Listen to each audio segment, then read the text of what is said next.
আল্লাহ কি বললেন যে যদি আমার বান্দারা কি করে তাওবাতান নাসুহা উত্তম তওবা করে আমি তার জিন্দেগীর সমস্ত গুনাহগুলিকে মাফ করে দেব। সুবহানাল্লাহ।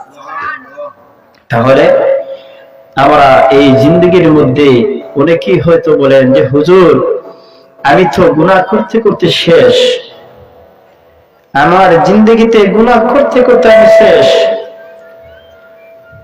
হুজুর আমি জিন্দেগীর মধ্যে জিনা করেছি, ব্যভিচার করেছি, জুলুম করেছি, আল্লাহ রাব্বুল আলামিন হয়তো আমাকে আল্লাহ রাব্বুল আলামিন ক্ষমা করবেন না, হয়তো আল্লাহ রাব্বুল আলামিন আমাকে জিন্দেগিতে ক্ষমা করবেন না, কারণ আমি আল্লাহ রাব্বুল আলামিনের নাফরমানি কাজ করেছি, আল্লাহ রাব্বুল আলামিনের হুকুমগুলো আমি মেনে চলি নাই।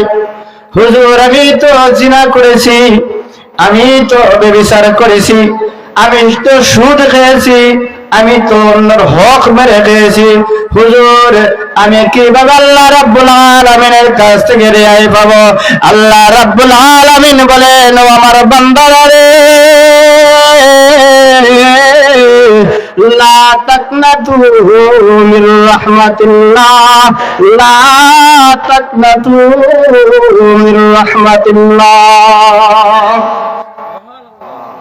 আমার আল্লাহ রাব্বুল আলামিন বলেন, ও আমার বান্দারা,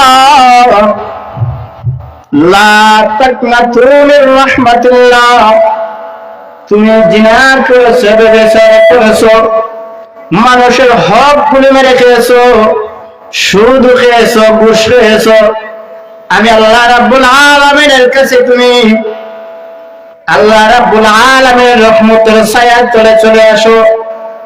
আমি আল্লাহ রাব্বুল আলামিন তোমার জিন্দেগীর तमाम জিন্দেগীর গুনাহগুলোকে maaf করে দেব। তাহলে আল্লাহ রাব্বুল আলামিনের ছায়ার তলে আমাদেরকে আসতে হবে।